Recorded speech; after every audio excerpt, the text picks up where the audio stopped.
She sat in the rain beside a dumpster, clutching an army duffel. No one noticed, until Keanu Reeves did. One question from her shattered everything he thought he knew about honor, duty, and America's promises. What he uncovered next wasn't just heartbreaking. It was a national disgrace. And it all started with 6 haunting words. Before we continue this incredible story, let us know where you're watching from. If you enjoy stories like this, subscribe to the channel, because tomorrow we have another inspiring story you won't want to miss. The rain came down steady and cold, turning Los Angeles into a city of gray puddles and low-hanging clouds. Most people moved quickly, heads tucked beneath umbrellas or jackets pulled tight, eyes fixed ahead to escape the chill. But not Keanu. He walked slowly, hood down, face bare to the drizzle. The early morning air helped him think, helped him feel like a person again after a long night on set. There was something about walking without purpose in the quiet corners of the city that kept him grounded. That morning, his sneakers soaked through at the toes. He had just wrapped a night shoot for a quiet indie project, one of those films that probably wouldn't make headlines but meant something to him. His driver offered to pick him up. Keanu declined. He preferred to walk. The rain, he said, reminded him he was alive. As he rounded the back of an old grocery store, one he'd passed dozens of times, he saw her. She sat alone, her back pressed against a rusted dumpster. Her hair was matted beneath a soaked beanie, and her thin shoulders trembled in the wind.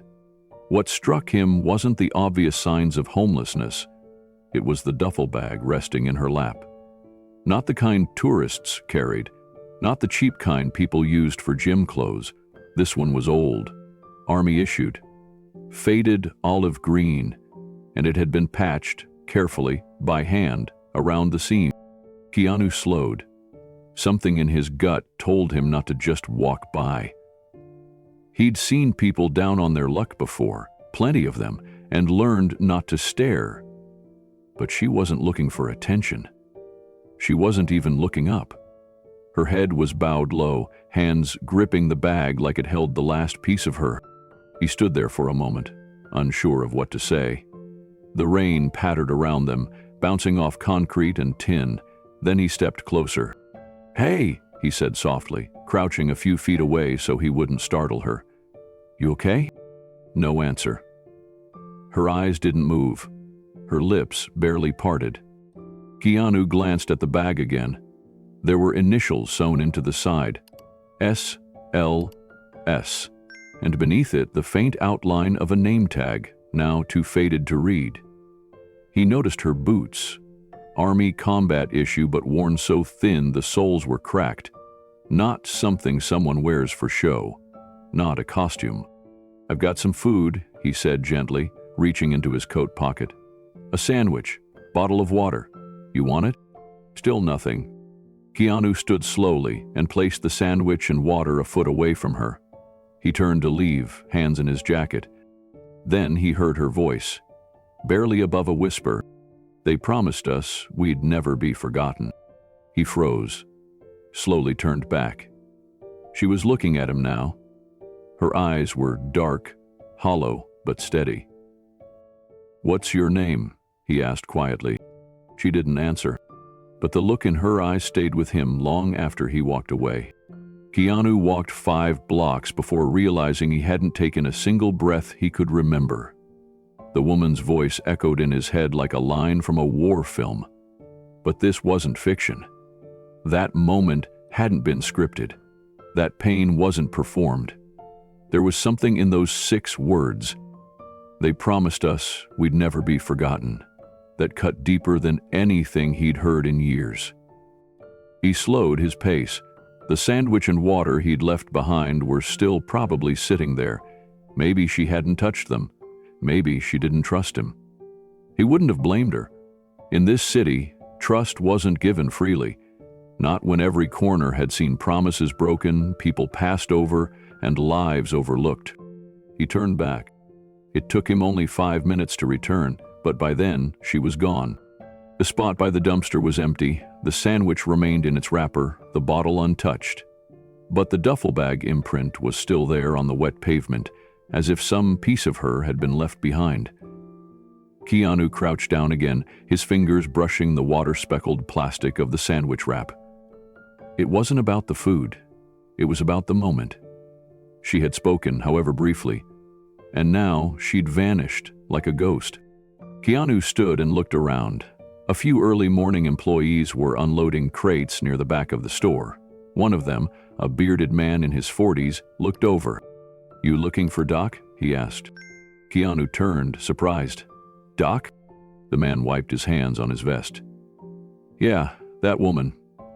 We call her Doc. Shows up now and then, doesn't talk much. But she's helped people here, real gentle with the other homeless folks. Once patched up a guy who got stabbed over a jacket." Keanu stepped closer. "Do you know her name?" The man shrugged. "Only what someone else said. Think it's Sawyer? Captain Sawyer? Don't quote me, she never confirms it. Captain." That word hit different. Not just miss. Not ma'am. Captain.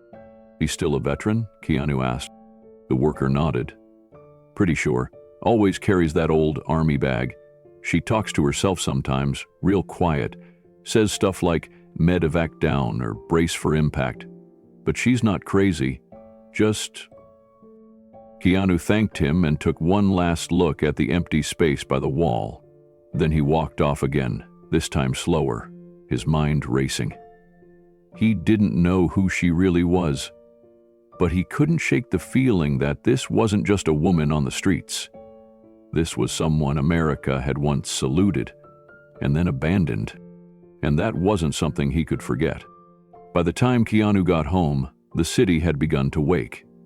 Traffic murmured faintly outside his apartment window, but he barely noticed. He dropped his soaked jacket on a chair, shoes by the door, and sat at his kitchen table, staring into his untouched mug of coffee. His mind wasn't on the script he needed to review or the costume fitting scheduled for the afternoon. It was still on the woman. On Doc, on Captain Sawyer, if that even was her name. He opened his laptop and began searching. He typed Captain Sawyer Army, Los Angeles, then female medic veteran Sawyer, California. Thousands of results, obituaries, social media, military blogs, but no photos that matched the face he'd seen. He wasn't even sure he'd recognize her in better lighting. All he could remember clearly were the dark, tired eyes and that line, delivered like a quiet judgment from history. "They promised us we'd never be forgotten." He shut the lid. Something about the encounter wouldn't leave him. Keanu had met countless people, fans, directors, journalists, strangers who'd shared stories with him on the street. But this felt different. This wasn't about charity. It wasn't even about helping someone. It was about seeing someone who had been erased. The way she clutched that bag, the refusal to take food, the fact that she didn't ask for anything, not even pity. She hadn't looked at him like he was famous. She had looked at him like he was just another person walking past. That night, Keanu returned to the grocery store. He waited quietly, leaning against the same brick wall, hands in his coat pockets.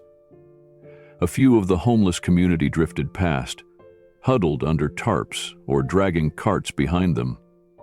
Keanu nodded to them, respectful, unobtrusive. Hours passed. The rain stopped, and then he saw her. She stepped around the corner, her movement cautious, alert. Same coat, same bag, same distant gaze. She saw him, but didn't stop. Just walked past like he was part of the noise. Keanu waited a few moments, then slowly followed. "Captain Sawyer?" he said softly. She paused. Not immediately, but like someone processing a word she hadn't heard aloud in years. Then she turned, just slightly. "How do you know that name?" she asked. "I don't," he replied, "but I'd like to." Her eyes searched his face for a sign of mockery, manipulation, or empty sympathy.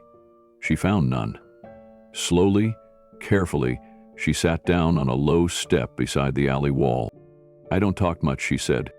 Keanu sat beside her, a respectful distance away. "Then I'll listen." And for the first time in a long time, someone did. The next morning, Keanu Reeves returned to the grocery store. Not because he needed anything, but because he couldn't get her out of his mind. The city had moved on, as it always did. The sidewalks were busier, the traffic louder, and the clouds from the previous day had cleared. But Keanu felt like he was still standing in the rain, trapped in that moment by the dumpster.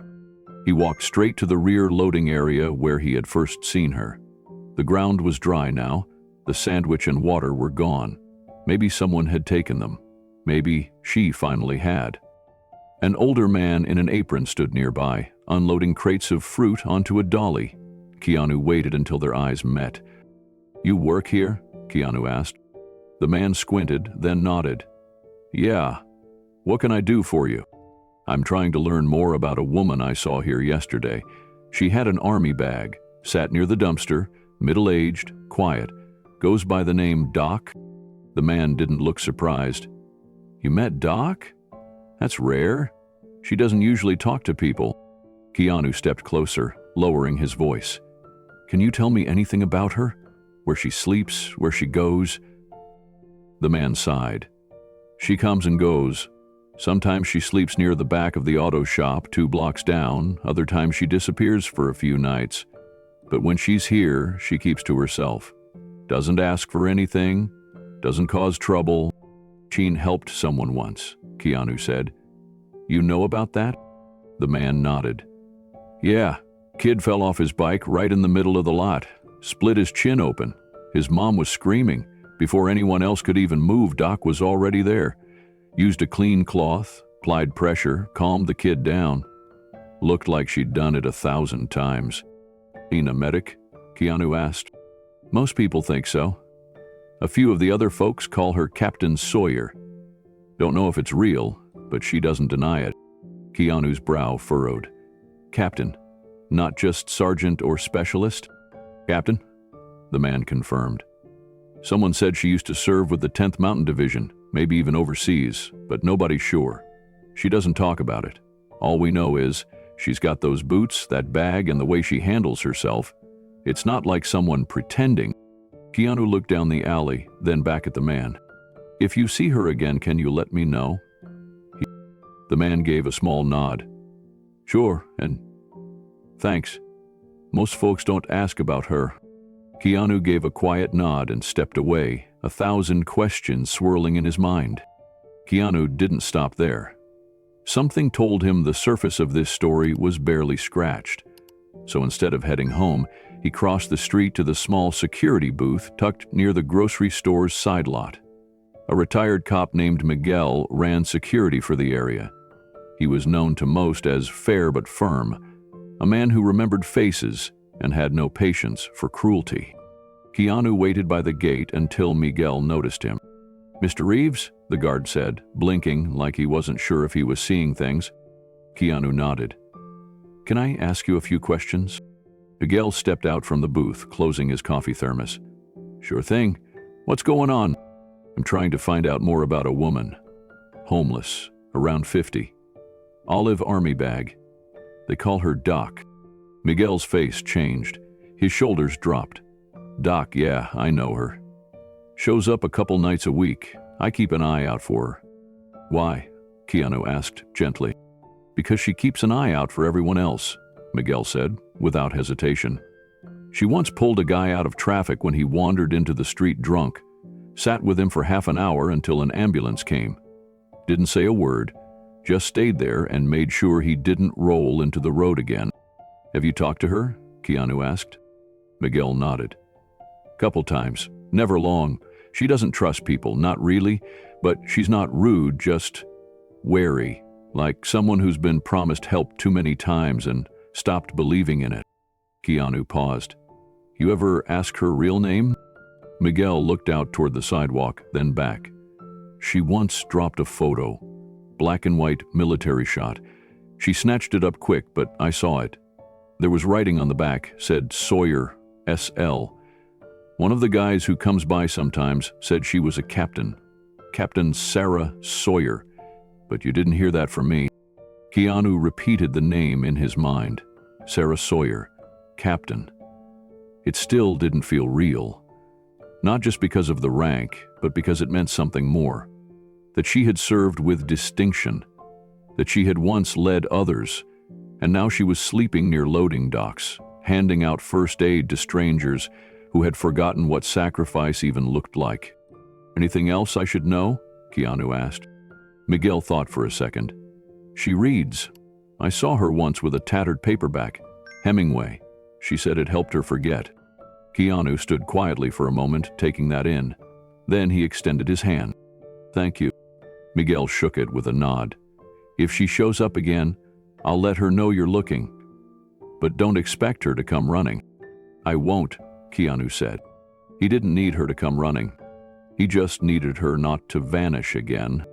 That evening, Keanu found himself walking without a destination.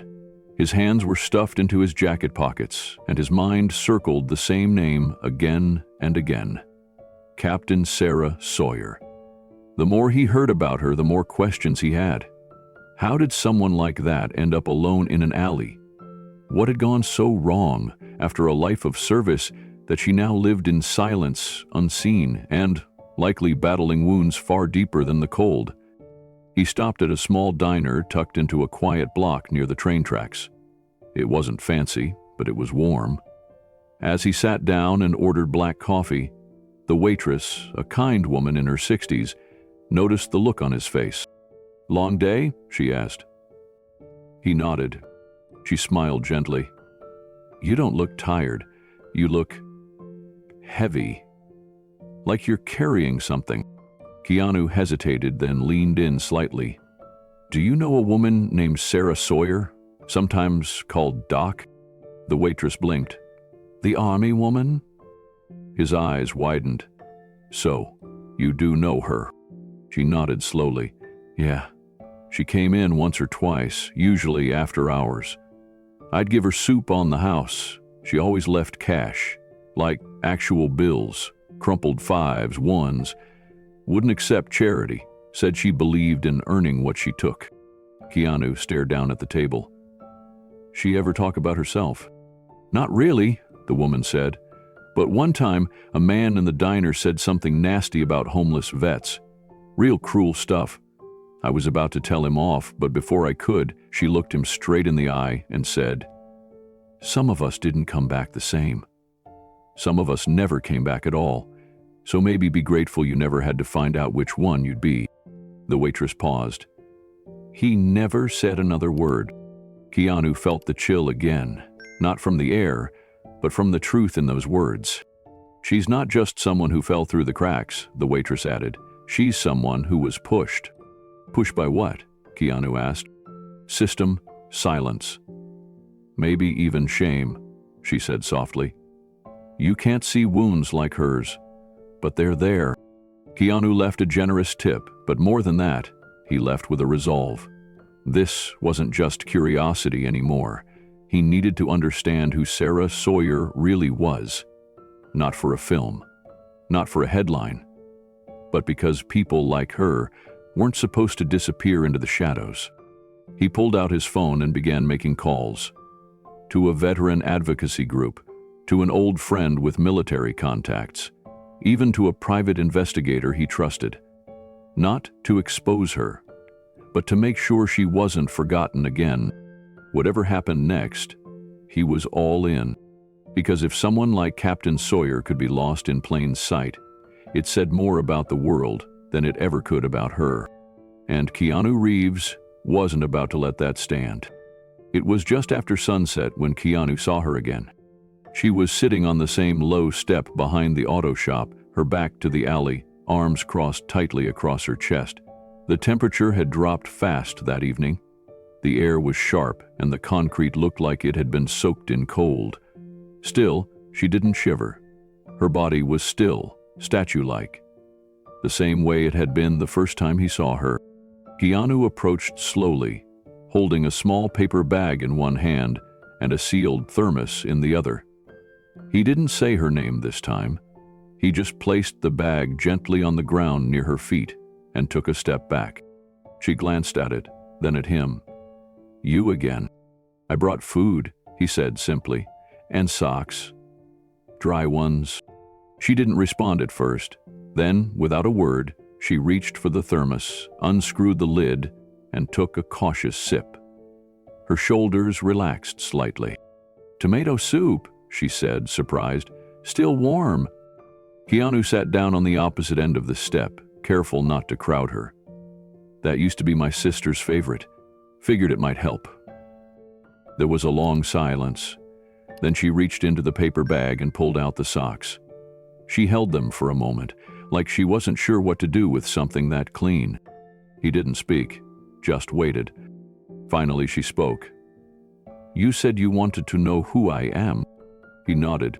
She reached into the deep front pocket of her coat and pulled out a folded envelope. It was yellowed at the edges, creased and damp, like it had been carried for months, maybe years. "I was going to send this once," she said. "Didn't have the guts." She handed it over slowly, like it weighed more than paper should. Keanu took it gently. On the front, in neat handwriting, was an address. Department of Veterans Affairs, Los Angeles Regional Office. No return name, just an initial, SS. He looked at her. "May I?" She nodded once. Keanu unfolded the letter carefully. The ink was smudged in places. Parts of it were rewritten where the paper had torn. "To whom it may concern. I served 8 years active duty, 5 of them overseas. I was honorably discharged in 2011. I filed paperwork for VA coverage in 2013 after my discharge, but was told my documents had been lost in a records fire. I have submitted multiple appeals. I've provided my DD 2014, but my name does not appear in your active benefits registry. I am homeless. I have no living family. I am suffering from untreated injuries, including neurological damage and limited mobility in my right leg. I need help. I gave everything I had, and I don't know what else I'm supposed to give. Respectfully, Captain Sarah L. Sawyer, Ret." Keanu folded the letter again with care. Then he looked at her. She wasn't crying. She didn't flinch. "I carried that for years," she whispered. "Never mailed it." Keanu held the letter in his lap, the words still echoing through him. He'd seen scripts that tried to capture pain like this, but this wasn't written by a screenwriter. It wasn't polished. It was raw. It was desperate. And it had never been read by the people it was meant for. He looked over at Sarah. She had pulled her knees in closer, both hands wrapped around the thermos now, like it was the only warm thing left in her life. "Why didn't you send it?" he asked gently. She hesitated before answering. "What was the point?" Keanu waited. "I sent other letters before," she said. "Back when I still had energy. Back when I thought the system might remember me. They kept saying my file was incomplete, that it must have been my fault, that I should try again." She looked down at the socks beside her. "You try enough times and the silence becomes louder than the rejections." "But you were a captain," Keanu said. "There must have been records, commanding officers, paper trails." She gave a hollow laugh. "I had a storage unit in Pasadena. It burned down 5 years ago. Electrical fire. My medals, my discharged papers, medical files, all gone. I tried to get copies, but every time I asked, the people behind the desk looked at me like I was a fraud." Keanu clenched his jaw. "You weren't." "I know," she said. "But when everyone else doubts you, it doesn't matter what you know." They sat in silence for a moment. A siren passed distantly down the street, followed by the low hum of a city bus pulling to a stop somewhere out of sight. "Do you have any idea how many veterans live like this?" she finally asked. "Sleeping in alleyways, eating from donation bins, pretending we're fine so we don't scare civilians." Keanu nodded slowly. "No, but I want to." She didn't look at him. "I used to patch up kids in war zones. I saved lives. Then I came back here and couldn't even get antibiotics for a leg wound." He looked at her again, really looked. There was a stiffness in the way she sat, like her body had learned to protect itself from cold and judgment at the same time. Her jacket sleeve was torn, and the skin beneath was bruised. "I can help," he said quietly. She turned. "I don't want charity." "It's not charity," he replied. "It's justice." That made her pause. He placed the letter back in the envelope, careful to tuck the flap just the way she had. Then he placed it beside her, but left his hand on it for a moment. "Let's get it delivered, properly." She didn't say yes, but she didn't say no either. And for someone like her, that was already a beginning. The next morning, Keanu returned with something different. It wasn't food or blankets this time. It was a manila folder, neatly clipped, full of printouts, scanned forms, and highlighted contacts. He had spent the entire night making calls. Some answered, some ignored, and digging through every channel he could access. He wasn't trying to be a hero. He was trying to be what the system had failed to be, an advocate who listened. Sarah was sitting on the same step again, sipping something from a styrofoam cup. Her eyes flicked toward him, then down to the folder in his hand. "You came back." He nodded. "I said I would." She hesitated, then motioned to the space beside her. "Sit. I'm not going anywhere." Keanu joined her and laid the folder on his knees. "I talked to a veterans legal group. They have experience with lost files, record fires, wrongful denials. I told them your story, no names yet, but they want to help." She didn't reach for the folder. She just stared at it like it was radioactive. "I've had people promise help before," she said softly. "Then forget." "I won't forget," Keanu said, without fanfare. She finally looked at him. "You're an actor. Why does this matter to you?" He paused, then answered honestly. "Because I've played heroes.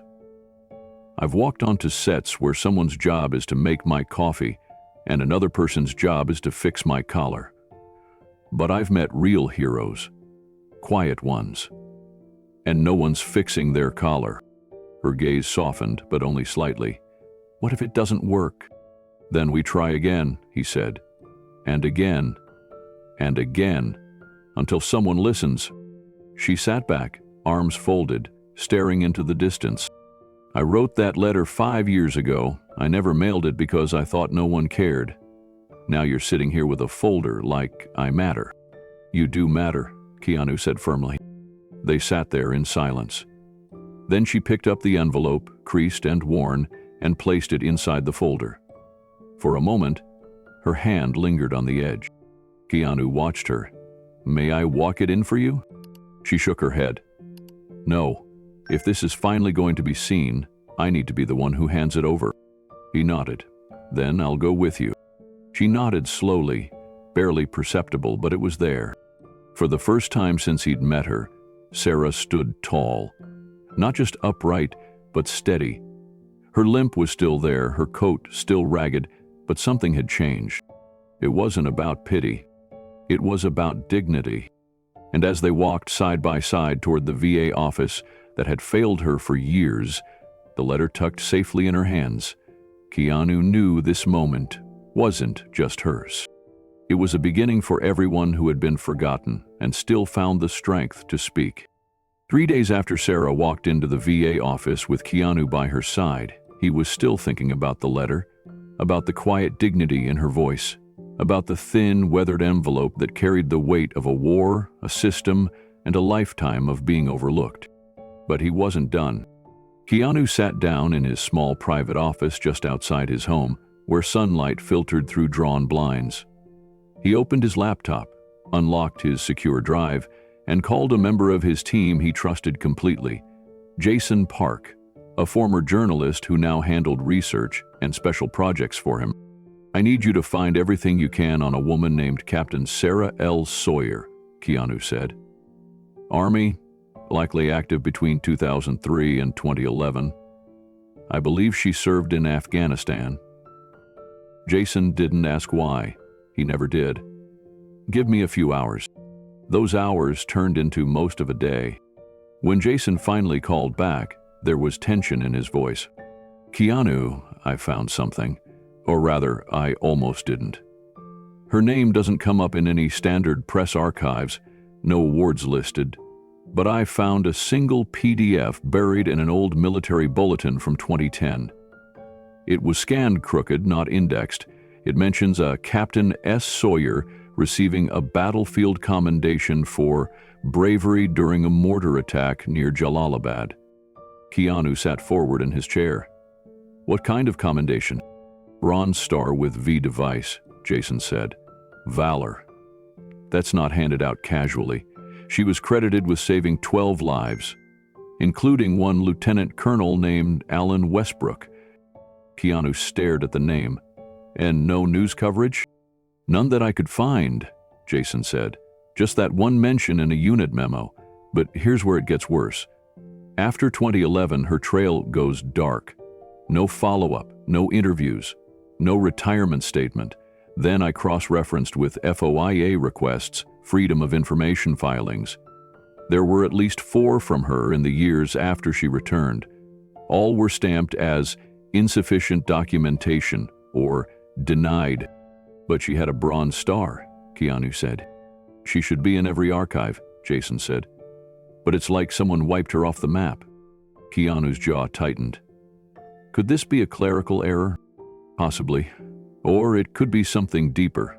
I'm not saying it was malicious, but someone dropped the ball multiple times, and every time she tried to get back up, the door shut harder. Keanu's eyes were locked on his desk now, but he wasn't seeing it. He was seeing her. Sarah sitting on that cold concrete, telling him that no one believed her, that she was tired of being looked at like she was lying. Keep digging, he said quietly. Already on it, Jason replied. When the call ended, Keanu stared at the folder they had assembled from the VA visit. He opened the flap and pulled out the copy of the letter they had submitted. The desperation in her words was no longer a mystery. Now it was a fact. And facts, once uncovered, couldn't be ignored. Later that evening, Keanu received a second call. This one from a woman named Rochelle in a small VA support office on the outskirts of San Bernardino. Her voice was calm but heavy, like someone used to delivering bad news with compassion. I saw the letter Captain Sawyer submitted. It was routed to our office because of the lost documentation detail. We get dozens like that every year. Most we can't help. Keanu leaned forward. But you remember hers? I do, Rochelle said, because I saw her name once before. Years ago, I was an intern at the VA hospital in West LL.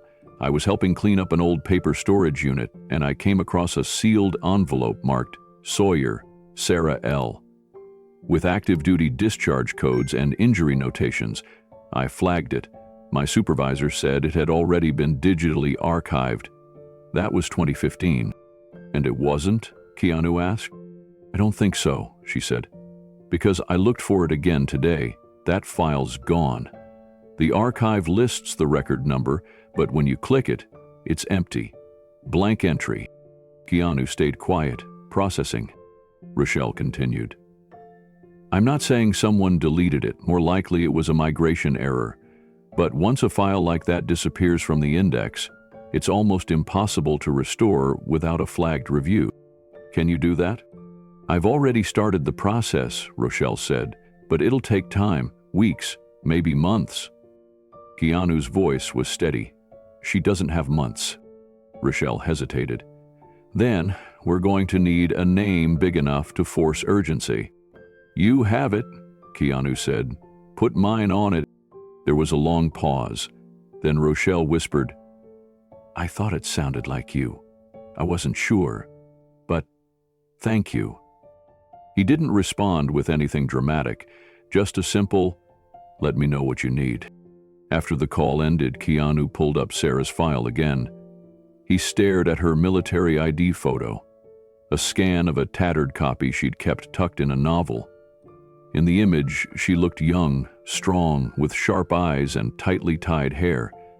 She looked like someone the country should have honored.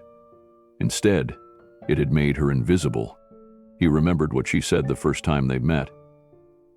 They promised us we'd never be forgotten, and yet the evidence showed the opposite. The deeper he dug, the clearer it became.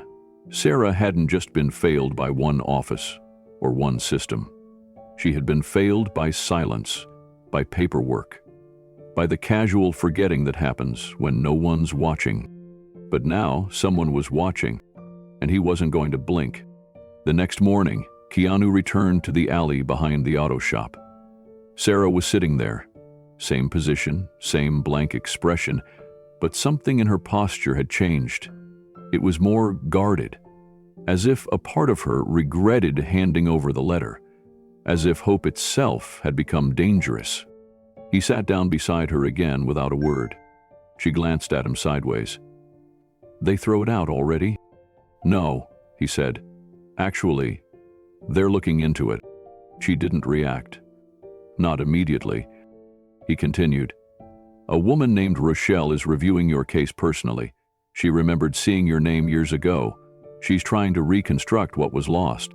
Sarah's lips pressed together. Her eyes narrowed slightly. "How long?" "A few weeks," he admitted. "Maybe more." She exhaled slowly, then looked away. "That's what they always say. Give it time, be patient." "But I've been patient. I've been patient until my feet bled, until my teeth cracked." "I know," he said softly. "No, you don't," she snapped, her voice trembling.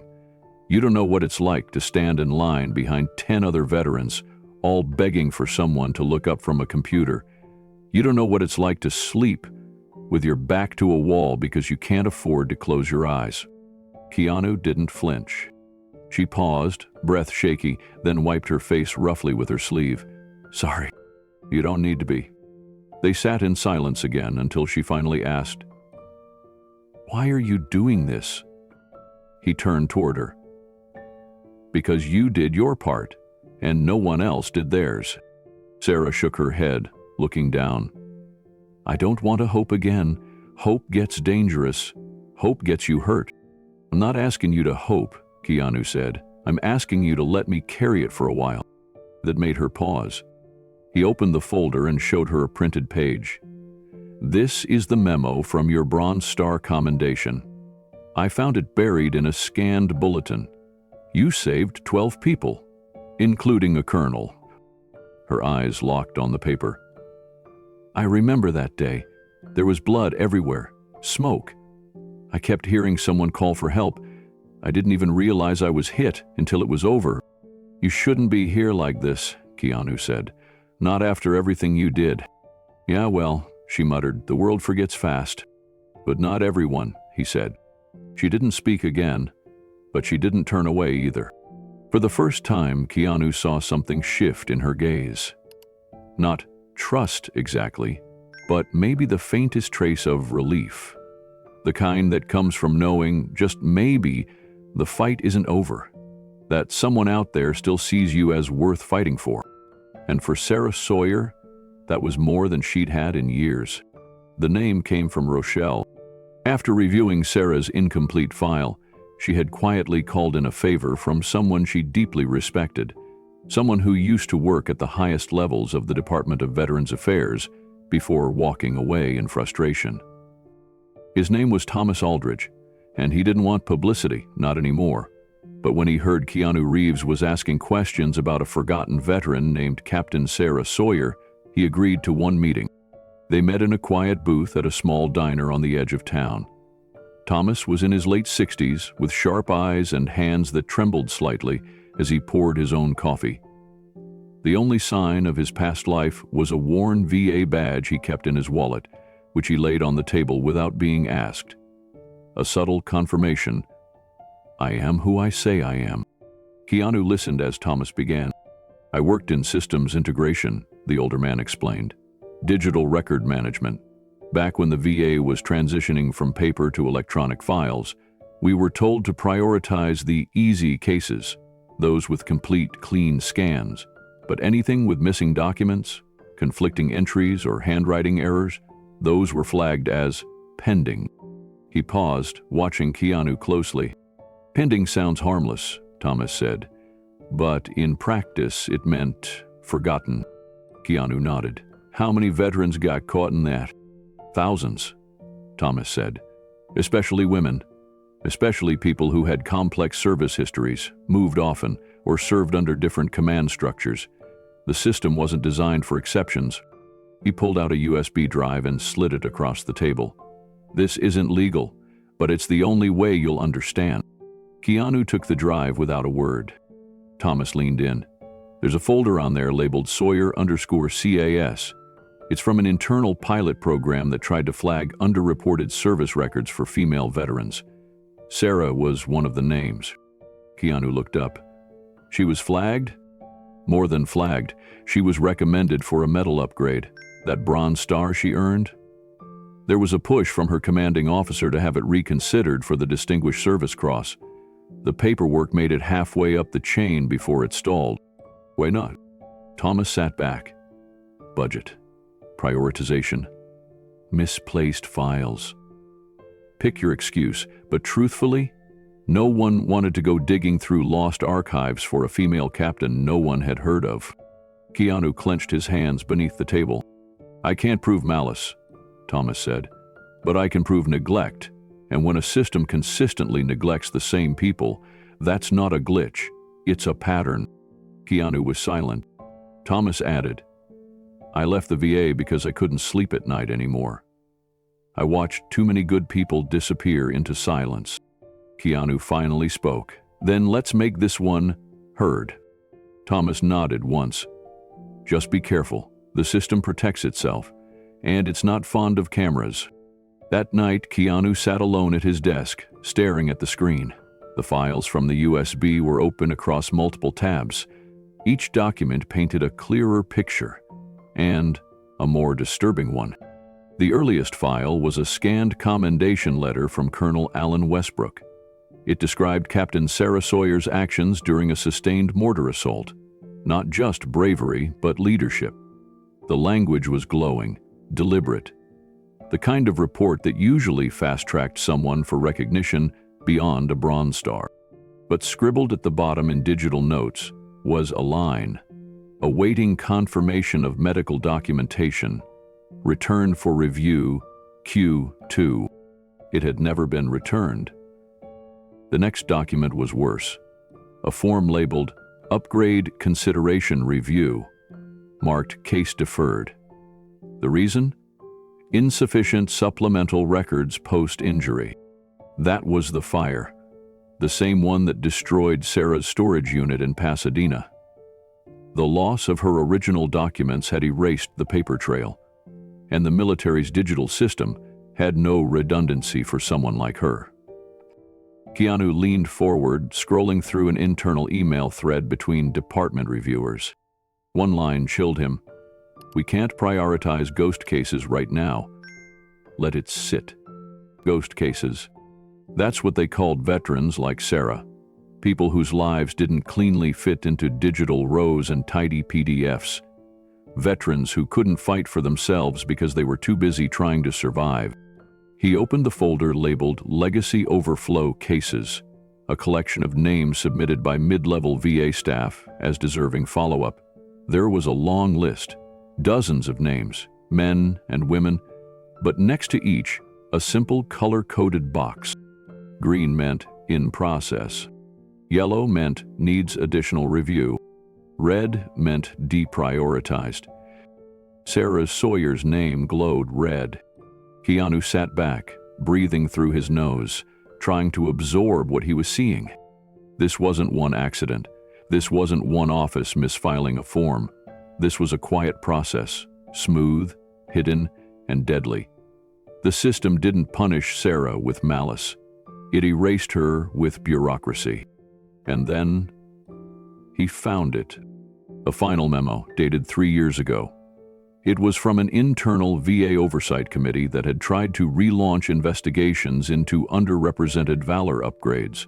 The committee had noted Sarah's name again. Her case was tagged with a notation: needs public records check, cannot confirm next of kin, possible deceased. They had already assumed she was dead. Keanu closed his laptop. He felt a sick weight settle in his chest. He had come into this thinking maybe he could help one person. But what he found was an entire undercurrent. A forgotten population hiding behind the convenience of unconfirmed paperwork. He stood up slowly, gripping the edge of the desk. This wasn't going to be solved with one phone call. It would take exposure, light, noise. It would take pushing against the very machinery that buried people like Sarah. But now he had evidence, and Sarah had a voice again. The next morning, Keanu met with Jason, his trusted researcher, in a quiet corner of a small cafe in Burbank. The weight of what he'd uncovered wasn't something he could carry alone anymore. He handed Jason the USB. Everything's on there. Memos, discarded upgrade files, a buried recommendation for a distinguished service cross. They called her a ghost case. Jason's eyes darkened as he listened. They didn't just lose her, they buried her. Keanu nodded. And it's not just her. There are lists, names flagged red, men and women who risked everything, and now they're just digital footnotes. Jason opened his laptop immediately. He didn't need direction. He knew what to look for. Pattern recognition, trends, who signed what and when. Within minutes, he was murmuring to himself as he traced the workflow in the files. "Look at this," he said, spinning the screen. "These internal emails, they reference a protocol shift in 2017. That year, the VA implemented a batch resolution program to speed up case closures. It looks like anyone missing 2 or more documentation points got auto-lagged as low priority." Keanu stared at the words. "So if your medical file burned, or your injury records weren't scanned, you disappeared," Jason finished. "Not maliciously, just efficiently." Keanu's jaw tightened. That word again. Jason looked up. "This is a story, Keanu, not just a story. This is a systemic failure." Keanu leaned forward. "Then let's make sure it's told, but not by me. This has to be about them." They sat for another hour compiling a plan. Jason would reach out to trusted journalists who had proven records, with investigative pieces on veteran affairs. Keanu would start filming a short piece with permission from Sarah, something raw, not scripted, not polished. Just truth. Before they left the cafe, Keanu made one last call. Rochelle answered quickly. "Reeves, I need your help again," he said. "There's something big coming. If we go public, there's going to be pushback. The VA might try to deny or downplay what's on these files." "Deathly well," she said. "Guaranteed." "Then we need an internal voice," Keanu replied. "Someone who's still in the system, someone with credibility." Rochelle hesitated. Then, after a breath, she said, "I'm in. If this helps Sarah, and everyone like her, I'll speak." Keanu exhaled. "Thank you." As he walked out of the cafe, the sun hit his face for the first time all morning. It didn't feel warm, not yet, but it felt like the beginning of something honest. Sarah had been turned into a ghost by a system that didn't know how to see her. But now her story would force them to look, and behind her were thousands more. Keanu parked outside the small private clinic just outside Silver Lake. It wasn't flashy, but it was reputable, known for treating uninsured patients with dignity. He had called ahead, explained that he was bringing in a homeless veteran named Sarah Sawyer. They said they'd be ready. In the passenger seat, Sarah sat still. Her hands were folded tightly in her lap, fingers curled as if holding something that might shatter. "You don't have to say anything," Keanu said gently. "Just let them take a look. That's it." Sarah gave a tiny nod, but her eyes didn't leave the windshield. Her voice was low. "I haven't been inside a real clinic in years." Keanu opened his door. "Then let's change that." Inside, the clinic smelled of antiseptic and lavender. A nurse behind the counter greeted them with a cautious smile. She was young, maybe in her 20s. Her name tag read, Elena. "Hi, can I help you?" "Yes," Keanu said. "This is Captain Sarah Sawyer. She's a veteran. She needs an exam and basic labs. I'll cover whatever's needed." Elena nodded and typed into her terminal. "Do you have any documentation with you, ma'am? Military ID? VA card?" Sarah slowly shook her head. "Everything I had burned." No problem, Elena replied. Let me see what I can do. Give me just a moment. They waited. 2 minutes. Then 5. Finally, Elena returned, her face slightly paler. She looked at Keanu first, then Sarah. I'm so sorry, she said. There's a flag in the system from a previous ER visit 3 years ago. Something about non-compliance and coverage denial. It's tied to her social security number. The system says she's listed as a restricted patient. I can't override it. Keanu's expression darkened. You're saying you can't treat her? I'm saying, the system won't let us proceed without authorization from the VA or private insurance. Even if we wanted to, our record software locks the chart. I'll pay cash, Keanu said, firm, up front, whatever it costs. I know, Elena said, lowering her voice, but it's not about money. It's about liability. The system doesn't recognize her as an eligible patient, and if we enter anything under a blocked file, it triggers audits. I'm really sorry. Sarah hadn't moved. She just stared at the floor. Her hands were still in her lap, clenched now. Elena turned to her gently. I believe you, ma'am. I do. I just can't make the software believe you. Keanu stepped back, trying to contain the fire building in his chest. Then get me someone who can. We can escalate it to our administrator, Elena offered, but they won't be in until tomorrow. Keanu turned toward Sarah. We're not leaving until someone sees you. Sarah didn't respond. Her silence said everything. She wasn't angry. She wasn't even surprised. She was used to it. And that, more than anything, made Keanu furious. Keanu guided Sarah to a nearby bench in the clinic's small waiting area. She sat slowly, her eyes scanning the sterile walls and children's artwork taped beside the check-in window. A toddler played with blocks near the toy bin. The contrast hit Keanu hard. This woman, who had survived mortar fire, treated the wounded, and lost everything, was being denied help by a piece of software. Elena returned a few minutes later, this time accompanied by an older man in a gray button-down shirt and lanyard. His name tag read, David Metzger, Assistant Administrator. He approached cautiously.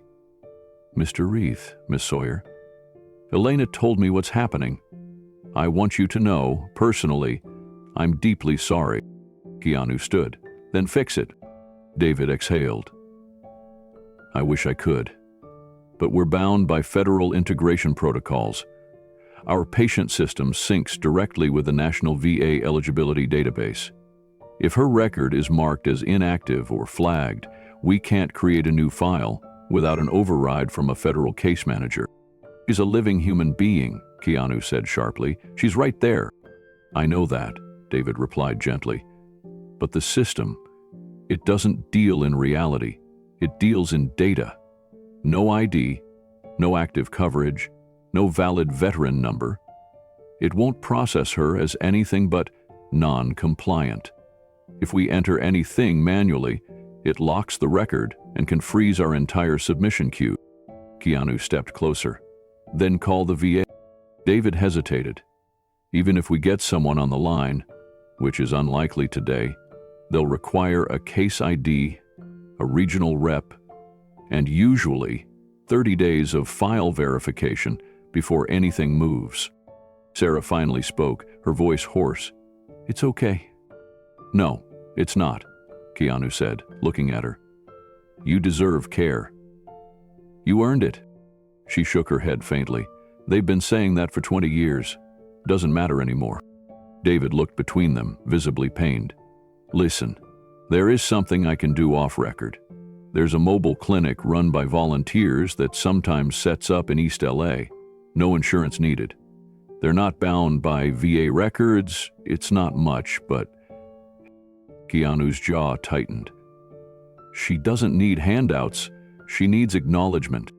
Sarah touched his arm gently. It's fine. Let's go. But her voice cracked slightly at the end, betraying something deeper. Keanu didn't argue further. He walked her slowly out the clinic doors, holding her coat around her shoulders as the wind picked up. Neither of them spoke until they were back at the car. She climbed in silently. Keanu stood outside for a long moment, hand on the roof, looking back at the clinic. Behind the glass, Elena gave him a small, sad wave. He nodded once, then got in and closed the door. As he started the car, Sarah said softly, "You tried," but Keanu didn't respond. He wasn't done trying. He was just getting started. They drove for nearly 20 minutes in silence. Keanu's hands gripped the steering wheel tighter with every turn. The memory of that receptionist's voice, the administrator's bureaucratic phrases, the phrase, "non-compliant veteran." They looped in his head like static.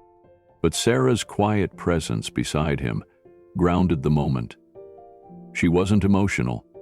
She didn't rage. Her calm acceptance of rejection was worse than any outburst. Keanu finally pulled into a quiet park with a wide view of the hills. The sky was fading toward dusk. He killed the engine. "I'm sorry," he said. Sarah looked out the window. "For what?" "For everything. For how long you've had to fight, just to be seen." She gave a tired smile. "You didn't design the system." "No," he said. "But I helped let it stay quiet. All of us did. Every time we walked past someone like you on the street and told ourselves they were fine, or their fault, or too complicated." Sarah's voice lowered. "You think a clinic turning me away is the worst it's been?" Keanu glanced at her. "I've been chased off sidewalks," she continued, "had coffee thrown on me. I've gone days without sleep because a security guard said I was a public disruption just for existing outside his store." She rubbed her hands together. "I've treated a gunshot wound in an alley using duct tape and gauze from a gas station. I've delivered a baby in a storm drain.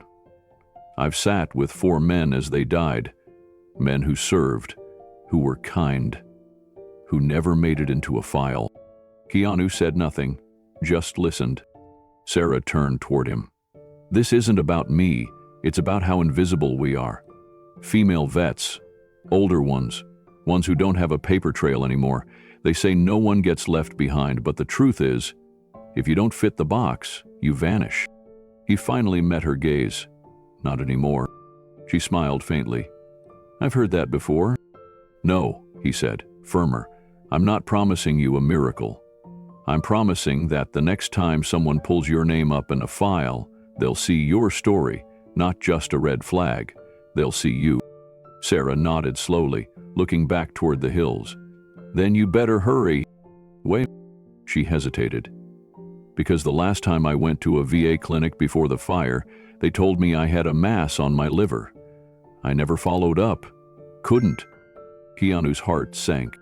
She added, "It doesn't matter. You can't fix time. You can only use what's left." He swallowed hard. "Then let's use it well," he said. They sat there a while longer, 2 silhouettes in a parked car, the day fading around them. And though the world outside moved on, something had shifted. Sarah had told her truth, and Keanu had heard it. Now he would make sure the world heard it too. The building was modest, a quiet 3-story walk-up tucked between a flower shop and a small laundromat in Highland Park. No gate, no noise, just clean steps, warm brick, and ivy curling up the sides like something still alive. Keanu stood in the doorway, key in hand. Sarah looked at the apartment door as if it didn't belong to her, like it belonged to someone else's story. He gave her a quiet smile. "It's yours. No one can kick you out. Lease's in your name." She glanced at him. "How?" "I called a friend, explained it was urgent. Rent's covered for the year, utilities too." Sarah didn't move. She stared at the door, her hand still at her side. He unlocked it for her and pushed the door open gently. Inside was a small studio. Nothing fancy, but everything was placed with thought. A soft brown couch folded into a bed, a bookshelf already stocked with dog-eared novels, and a Bible on the corner shelf. A small table held 2 ceramic mugs and a box of chamomile tea. In the corner, near the only window, sat a framed photo, an old black and white image of a female unit in fatigues, helmets on, arms around each other. Her unit. Sarah stepped inside slowly. The smell of cedar and clean linen greeted her. She walked over to the bookshelf first, trailing her fingers over the spines. Her hand paused on the Bible, then moved to the tea box, brushing the corner. Then she turned to the photo. For a moment, she just looked. Then her knees buckled. Keanu moved fast, catching her gently as she sank to the floor. She didn't sob. The tears came soundless, one by one, as she sat there staring at the image. Her voice, when it came, was soft and cracked. They used to call us the Ghosts, because we ran night routes, recon and medevac, always the last in, last out. We knew the hills better than the maps. Keanu sat beside her, quiet. "But he were all better than me," she whispered. "Smarter, funnier, braver." Her hand trembled as she touched the edge of the frame. Marisol used to sing Motown songs to calm us when the shelling started. Paula. She wrote letters to the mothers of the wounded boys we couldn't save. Jamie had 2 kids. Her daughter sent me drawings for months after she passed. Keanu listened, saying nothing. I was the only one who walked away, just me. She reached for the framed Army Code of Honor that sat on the wall above the couch. It was simple, black frame, white background, gold lettering. She read it aloud in a broken whisper. "I will never leave a fallen comrade." She closed her eyes. I didn't leave them, but I survived, and surviving felt like betrayal. Her voice cracked again. I stopped talking about them, about any of it. I thought, if I disappeared too, maybe it would balance out. Keanu placed a hand on her shoulder, steady and warm. "You didn't disappear," he said. "You carried them. You still are." Sarah sat on the floor for a long time, her fingers gently tracing the frame of the photograph. Her breathing was uneven but quiet. She didn't wipe away the tears. She let them fall, one by one, as if each name deserved its own. Keanu quietly stood and walked to the small kitchenette. He filled the kettle with water and set it on the electric burner. As it warmed, he opened a cabinet and took out the box of chamomile tea. Simple things, thoughtful things, acts of peace. When he returned, he placed the mug on the floor beside her. She looked at it, then at him. "You remembered. You mentioned tea that first night," he said, "so I stocked every flavor I could find." Sarah gave a soft exhale that almost resembled a laugh. Keanu sat beside her again. "You said silence became your survival. What did you mean?" She hesitated, her thumb still rubbed the edge of the frame. "After the explosion, there was no one left to talk to, not really. The command center said it was insufficient intel, possible miscommunication. But we all knew the GPS had been faulty for days. Our convoy was rerouted into a kill zone. They knew it, but the orders stayed." She paused. He radioed twice, told them we didn't have support on the ridge, told them something felt off, but I didn't have rank to override. Keanu's eyes were fixed on her, listening intently. "When the shells hit, I was in the rear vehicle. I got tossed into a ditch, shrapnel in my ribs, concussion. I crawled back, but by the time I reached them, there was nothing I could do." Her voice grew thin. 6 women, all gone. They didn't even get names in the news, just a mention of casualties. Not even heroes. She stopped speaking, staring at the photo again. Keanu said quietly, "And when you got back?" Belly said I should be proud, that I represented the best of the force. They gave me a plaque and sent me to therapy. But it wasn't grief they wanted me to process. It was my silence. She sipped the tea slowly. I played along, for a while. But the moment I started asking why we were routed through that zone, things changed. My medical files started disappearing. The support group I was promised got postponed. One guy even told me it would be better if I didn't open painful narratives. She glanced over. That's when I knew the system didn't want survivors who asked questions, just ones who smiled and faded. Keanu's jaw clenched. So you walked away. I disappeared before they could erase me entirely. If I stayed, they would have labeled me unstable. I saw it happen to others. I chose the street. It was cold, it was cruel, but it was honest. Keanu looked around the apartment. This place, it's yours now. No one can take it. You don't have to fade. Sarah gave a tired nod. It's strange, she whispered, to feel safe again. That night, the apartment was quiet. Outside the window, the hum of the city faded into the hush of leaves brushing the sill. Inside, Sarah sat on the couch now, her tea still warm in her hands. Keanu had dimmed the lights and turned on a small lamp that cast a soft glow across the walls. On the coffee table lay 3 simple things: the framed Army Code of Honor, the photo of her unit, and a folded quilt that had belonged to Keanu's late grandmother. He'd brought it from storage. He didn't mention it. He just left it where it would be found. Sarah stared at the code again. Her fingers brushed the words. I will never leave a fallen comrade. Her voice didn't shake this time. It was clear. Daly didn't leave me, she said softly. Even now, I still hear their voices. I still carry them. She looked up at Keanu, her expression almost childlike in its vulnerability. Do you think they know? That I didn't give up on them? Keanu nodded slowly. I think they've always known, and I think they're proud you're still standing. Sarah looked away for a moment. I used to wonder if it would have been better if I hadn't survived, if it would have spared me the shame, the loneliness. But now? Keanu asked. She turned back to him. Now I wonder if I survived because I was meant to speak. Keanu didn't reply right away. He walked to the small table and picked up the framed photo, setting it gently beside her again. Then speak, he said. Tell the world. Tell them what was lost, what should never be forgotten. Sarah looked down at her hands. They were still strong. Scarred, but steady. I don't know how, she whispered. You already started, he said, one story at a time. They sat in silence for a while, the kind of silence that doesn't press in, but expands. It held space, it let her breathe. Finally, Keanu stood. I'll be back tomorrow. You rest.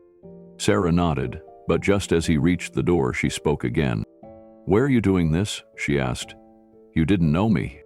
He paused at the door, then turned. Because someone should have, because you shouldn't have had to carry it all alone. She looked at him with tears threatening again, but this time there was something different behind them. Relief, maybe. Or recognition. I don't think I've said this in years, she said, but thank you. Keanu gave a soft smile. You don't owe me anything, but if you ever feel ready, I'll be here to help tell their stories. And with that, he stepped out into the hallway, closing the door behind him with quiet care. Inside, Sarah leaned back on the couch, pulled the quilt around her shoulders, and whispered names into the dim room. The ones they lost, the ones she wouldn't let the world erase. Keanu sat at his kitchen table, the glow of his laptop screen the only light in the room. The cursor blinked at the bottom of the page. He had rewritten the first paragraph 5 times and deleted it 6. But this time, he didn't stop. He titled the post simply, A Hero Without a Name. Then, slowly, he began to type. I met someone recently. I won't share her name, I won't share her face, because for now she's not ready. And this story isn't just about her. It's about all the people like her. The ones we lost without a war. The ones who fell through the cracks we pretended weren't there. She served. She risked everything. She saved lives, lost friends, carried wounds that still haven't healed. But when she returned home, we didn't welcome her back. We ignored her, dismissed her. Eventually, we let her disappear. I found her sitting beside a dumpster, soaked in rain, guarding an old army duffel like it was gold. She didn't ask for anything, but when she finally spoke, she said 6 words I can't forget. They promised us we'd be remembered. We failed that promise. This is not a story about a victim. This is a story about a warrior, someone who survived the battlefield only to be betrayed by the very country she fought to protect. She asked for help from the Department of Veterans Affairs. She sent a letter that was never answered. Her records were lost in a fire. Her medals never arrived. Her name was erased. But her courage, that remains. And I believe we can still honor it. We owe more than applause. We owe her a system that sees her, a society that fights for her, the way she fought for us. We owe her a home, a doctor, a voice. We owe her, and so many others, a chance to be seen again. If you've ever felt invisible after giving your all to this country, I see you, and I promise, your story matters. I will not stop telling it. He clicked publish without hesitation. Within hours, the post spread. First, it was shared by a few of Keanu's longtime fans. Then it hit Twitter, Reddit, veteran forums, female veteran support groups, activist pages. It moved like a wave of quiet outrage, not just sympathy, but recognition. Comments poured in. I was that woman. My discharge papers disappeared too. My mom served 3 tours. She died in a shelter. I'm crying reading this. I thought I was the only one. Stories began surfacing, thousands of them. A former Air Force paramedic posted a photo of her medals next to a foreclosure notice. A Navy veteran shared a scan of a handwritten denial from a housing program due to insufficient paperwork. Someone uploaded a video of an old voicemail from the VA that simply said, "We'll follow up in 6 weeks," dated 2 years earlier. It was no longer a single story. It was an eruption. And then came the media. By the end of the second day, 3 major outlets had reached out to Keanu's team.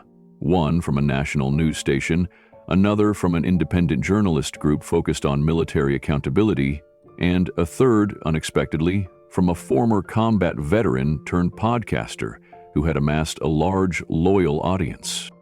All of them asked the same question: who is she? Keanu gave the same answer every time. She's not ready, and I won't let this become a headline at her expense. Behind the scenes, his inbox filled with offers.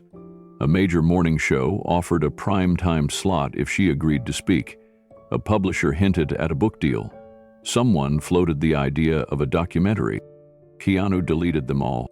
He wasn't interested in a media circus. This wasn't a performance. It was a truth that had waited too long to be heard. Back at the apartment, Sarah had seen the blog post. She didn't say anything at first. She simply turned her phone screen to Keanu and asked, "This is me?" He nodded. "Your story, but I didn't name you." Her fingers hovered over the screen. "People really read this?" "Millions," Keanu said. "They're listening." She looked away. "I didn't think anyone would." Especially the employee. Loudly, she sat in silence for a long time. The hum of the refrigerator filled the room. "Some of those comments," she finally whispered, "they sound like my life." Word for word. Keanu nodded. "You're not alone." "I thought I was." He didn't speak. Instead, he sat beside her and let the stillness speak for them both. Later that evening, a small envelope arrived in the apartment mailbox. No return address. Inside was a single photo. A woman in uniform, standing in front of a medical tent, grinning with an IV bag in one hand and a peace sign in the other. On the back, scrawled in black marker, "She was my medic. Tell her Jamie's sister says thank you." Sarah's hand trembled as she held it. "Jamie was one of mine," she said. I thought they forgot." "Templars, didn't they?" Keanu said. "And they're watching now."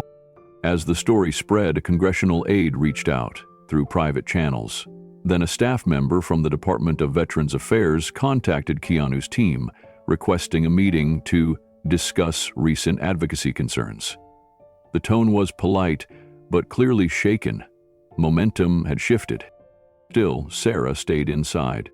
She cooked, she read, she lined the windowsill with small potted plants that Keanu brought her from the local farmer's market.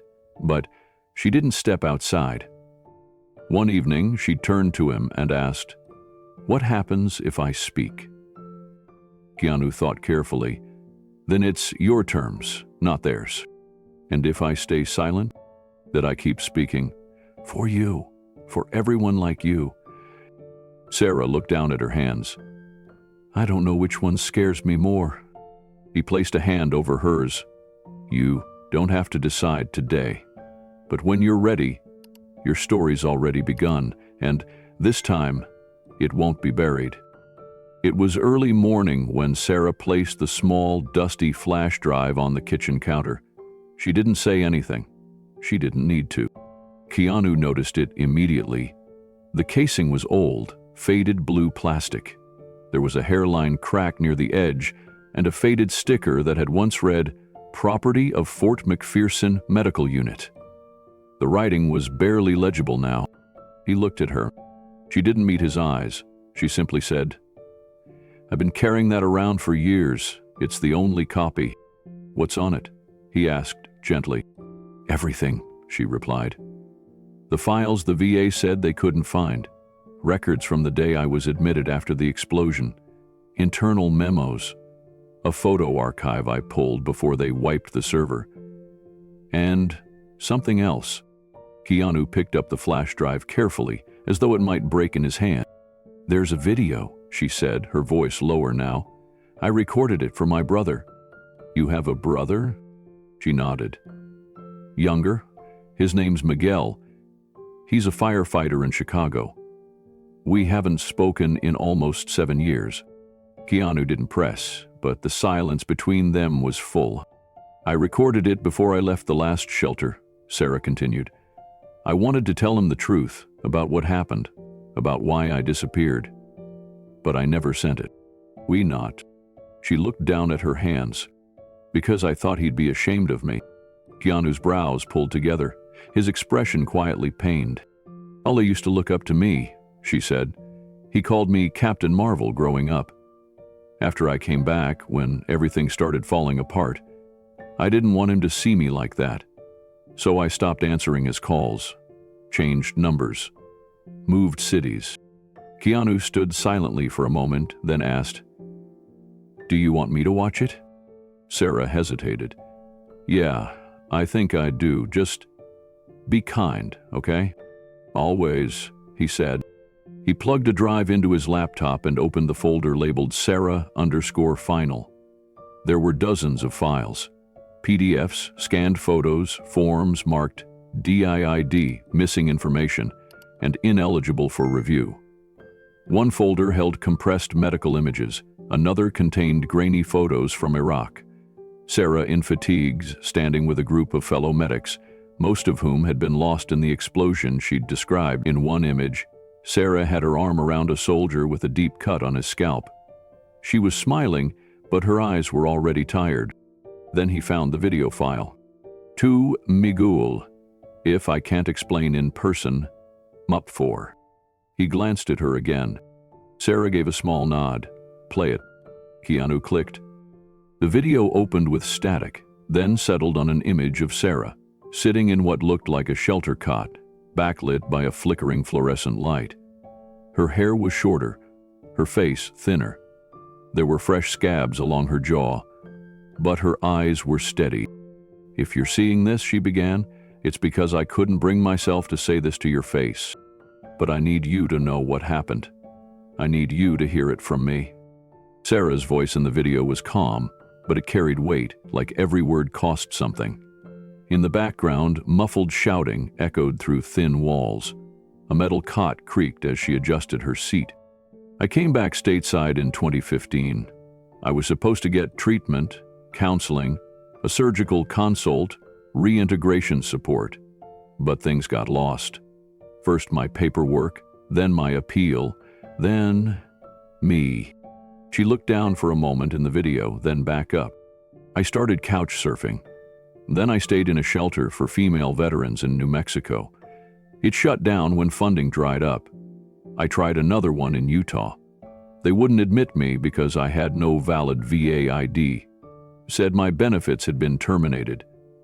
That I didn't exist. She gave a short laugh, hollow and bitter. Imagine that, Miguel, spending 11 years serving your country and then being told you don't exist. The Sarah watching from the apartment couch now didn't blink, but Keanu did. He swallowed hard as the screen flickered. I know you probably hate me, the video continued. I disappeared. You deserved better. Mom and Dad would have wanted me to stay in touch, but I couldn't bear for you to see me like this. I wasn't strong anymore. I wasn't Captain Marvel. I was just tired. She took a breath. I still remember when you used to sneak into my room with nightmares, and I'd tell you nothing could hurt you if I was around. But the truth is, I got hurt, and I didn't want my pain to spill into your life. She reached off-screen and held up a photograph. It was the same one Keanu had seen in the file earlier, her with a group of soldiers outside the medical tent. They're all gone now, she said. Every single one. I was the only one who walked away, and sometimes I wish I hadn't. Keanu's throat tightened. But if I'm still here, there must be a reason, Sarah whispered on screen. And if you ever see this, maybe that reason is you. Maybe I want to come home. Or maybe I just want you to know I never stopped loving you. The video ended. Keanu stared at the screen for several seconds before looking up. Sarah was turned away, but her shoulders were tense. He's still in Chicago? Keanu asked. Sarah nodded. Last I knew, yeah. Station 14, South Side. Keanu stood and gently removed the flash drive, placing it back in its case. He didn't say anything else that night. But the next morning, after she had fallen asleep on the couch beneath the army quilt, he quietly took the flash drive and slipped it into his coat pocket. He didn't tell her where he was going. But as he stepped into the crisp morning light, one thing was clear in his mind. He was going to find Miguel. And when he did, he would make sure the message was delivered not as a cry for pity, but as a bridge between the broken years. Sarah had stayed silent long enough. Now, her voice would be heard. Keanu stood just outside the terminal gate at LAX, dressed down in a faded baseball cap and black hoodie. The morning rush had already peaked, and the arrivals area was quiet except for the low hum of a vending machine and a tired janitor pushing a mop. He clutched the flash drive in his hand, the one Sarah had given him. On the screen of his phone was a text that read, Flight 167 from Chicago. On time. It had taken only one call. Keanu had reached out to a contact at the Chicago Fire Department. It turned out Miguel Sawyer was not only a firefighter, he was a lieutenant, decorated, respected. A man who had spoken once on local television after saving 3 kids from a burning duplex. But when Keanu said the name Sarah Sawyer, everything changed. There had been a pause on the line, then a single sentence.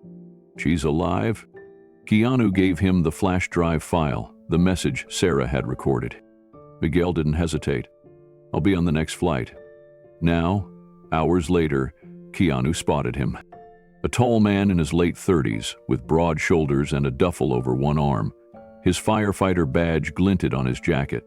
His eyes scanned the terminal with barely restrained urgency. Keanu stepped forward. You're Miguel. Miguel dropped the bag. Where is she? She's safe. She doesn't know you're coming. I thought it would mean more that way.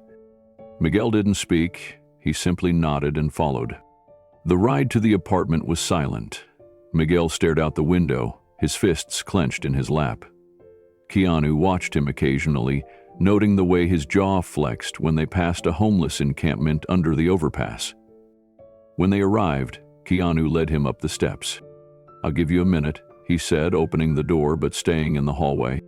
Inside, Sarah was curled up in the armchair, reading a worn copy of To Kill a Mockingbird. A mug of tea sat beside her, still steaming. She didn't look up immediately. Miguel stepped in. Her eyes drifted up slowly. They locked. Neither moved. Sarah's mouth parted, but no sound came out. Her book dropped to the floor with a soft thud. Miguel took one trembling step forward, then another, and then he was on his knees in front of her, his arms wrapped tightly around her waist, his head pressed against her stomach. "I thought you died," he choked out. "I thought you were dead." Her arms, uncertain for a moment, slowly wrapped around his shoulders. "I tried to tell you," she whispered. "I just didn't know how." He pulled back and looked at her. His eyes were red. "You disappeared. We filed reports. I called every VA hospital, every shelter. Nobody had answers. I thought you'd been buried in some field with no name." "Almost was," she said. They held each other again. Outside in the hallway, Keanu leaned against the wall, his hand resting over his heart. Inside, for the first time in years, Sarah smiled. Not a polite smile, not a mask. Her real, quiet smile. The kind that grows from something deep, something rediscovered. Family. Miguel sat beside her on the edge of the couch, still gripping her hand like it might vanish again if he let go. Sarah leaned back slightly, her fingers brushing the hem of the army quilt that covered her lap. She glanced down at the floor, not quite sure how to begin again after so many years of silence. "I kept thinking," she said softly, "that if I reached out, I'd ruin whatever image you had of me, that you'd see what I'd become and just walk away." Miguel shook his head, eyes glistening. "You're still my big sister. You were never a ruin. You were a soldier, and you came home. That's more than I could ever ask." She blinked hard, but a tear escaped. "I'm not the same person," she whispered. "I'm not either," he said. "But I never stopped hoping I'd see you again, never stopped missing you." A long silence passed between them, but it wasn't uncomfortable. It was the silence of old wounds breathing, starting to close. He finally pulled a small photo from his wallet and handed it to her. "This is Ava, my daughter. She just turned 6. Sarah stared at the photo of a bright-eyed little girl with curly hair and a crooked smile. "He looks like..." "Mom," Sarah murmured. "She does, and she knows all about her Aunt Sarah, the war hero." Sarah looked away, jaw trembling. "You told her about me?" Miguel smiled gently. "Every night. She even sleeps with one of your old medals I had framed. I told her that her aunt could patch up soldiers better than any doctor alive." Sarah pressed the photo to her chest. From the hallway, Keanu gave them space. He didn't need to step in. This moment belonged to them, unfiltered, raw, and whole. Miguel glanced up toward the door. "Is that Keanu Reeves?" Sarah gave a small laugh. "Yeah, he found me, brought me back." "I owe that man more than I can say," Miguel said. "He didn't just give you help, he gave me my sister back." "I didn't ask for it," she said, almost defensively. "You didn't have to," Miguel replied. "You deserved it. That's enough." Keanu finally stepped inside, and Sarah turned to him. "This is Miguel." Keanu nodded. "I know." Miguel stood and shook his hand firmly. "Thank you for everything." Keanu just smiled. "She did the hard part. I just made sure someone saw it." Sarah stood too, her hand still holding Ava's photo. Miguel turned to her. "You want to come home for a while? Chicago's not perfect, but we have space, and Ava would love to meet her superhero." Sarah hesitated. The question hung in the air, heavy and hopeful. "I don't know," she said. "I don't know if I'm ready." "That's okay," Miguel said. "We'll wait. As long as it takes." She nodded slowly. "Maybe. Just a visit." He smiled wide. "That's all I need." Keanu watched them quietly. No spotlight, no speech. Just a reunion long overdue. For the first time in years, Sarah wasn't surviving. She was healing. The email came late in the evening. It wasn't from a publicist, a fan, or a film agent. It was from the office of Senator Grace Alder, a quiet force in the Senate known for pushing through reforms without seeking the camera. The subject line read, "Confidential meeting request. VA Reform Committee." Keanu sat at his desk in the dim light of his home office, rereading the message. The tone was respectful, but urgent. The senator had read his anonymous blog post about the nameless hero America forgot, and she wanted to meet, not for publicity, but for understanding. The next morning, Keanu flew to Washington, D.C. He didn't alert the media, he didn't bring a manager. He wore a plain black suit, no tie, and a long coat that made him look like any other man lost in thought. He was ushered into a side entrance of the Hart Senate office building and taken through a series of long, quiet hallways. Aides nodded as he passed, some recognizing him but saying nothing. The room he entered was small and windowless, lined with books and framed maps of the United States military installations. Senator Alder sat at the head of a narrow table, her reading glasses low on her nose. She stood when Keanu entered. "Mr. Reeves," she said, extending a hand. "Thank you for coming. I know you didn't have to." "I did," Keanu replied, "because she didn't have anyone who listened for too long." She gestured for him to sit. Around the table were 5 others, a former Army chaplain, a defense policy advisor, 2 legislative aides, and a Navy vet who now worked on veteran mental health policy. "Tell us her story," Alder said. "Off the record. Just tell it like you did in the post." Keanu began quietly, starting from the day he met Sarah Sawyer in the rain. He walked them through the moment she spoke her haunting sentence, "They promised us we'd never be forgotten." And what came after. He told them about the denied hospital entry, the dusty flash drive, the video to her brother, and the combat records buried in digital oblivion. They didn't interrupt. Even when his voice shook briefly describing the framed photo of her fallen unit, they remained still. He didn't embellish, he didn't cry, he just told the truth. When he finished, the room was silent. The Navy veteran spoke first. "She's not the only one," he said. "We know of at least 100 similar cases, mostly women, mostly medics, paperwork errors, delayed claims, no known kin, and the moment they disappear from the system, they vanish from everything." Senator Alder leaned forward. "Would she be willing to testify?" Keanu shook his head. "She's not ready, and honestly, I don't think she should have to carry this alone. She already carried too much. If there's anything you can do, do it, because it's right, not because it'll make headlines." Alder nodded slowly. "That's fair." She turned to her aides. "What's the status of the Fair Treatment for Women Veterans Act?" The older aide replied, "Dormant since 2019. Never made it past the Armed Services Committee. Last push died in subcommittee. But the language still exists. It would just take a motion to reintroduce." Alder looked at Keanu. "We'll start there, quietly." Keanu nodded once, firmly. "Thank you for not turning this into a circus." Senator Alder gave a faint smile. "You've done more than most ever have by just showing up." He stood, shook each hand around the table, and quietly left the room the way he had come in. No press waiting outside, no interviews, no photo ops. Just a black coat disappearing into a gray hallway, carrying the weight of someone else's truth. 2 weeks later, without announcement or ceremony, the bill was quietly moved back into subcommittee review. A name change was suggested, one that would remove the focus from political gain and refocus it on service. It became the Female Veteran Dignity and Recovery Act. No one held a press conference, but behind the scenes, things began to move. At night, Senator Alder's aides stayed late combing through VA case data, looking for lost claims like Sarah's. Whistleblower files were reopened.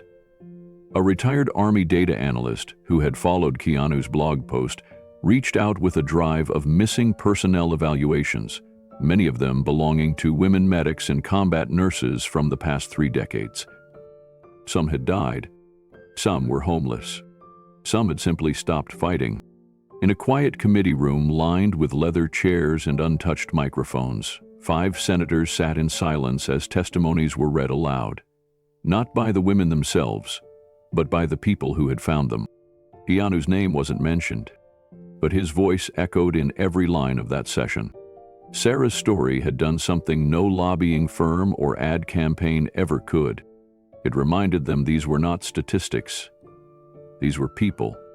The bill passed the committee stage in one sitting. It moved forward to the floor for quiet debate, and not one senator objected to its language.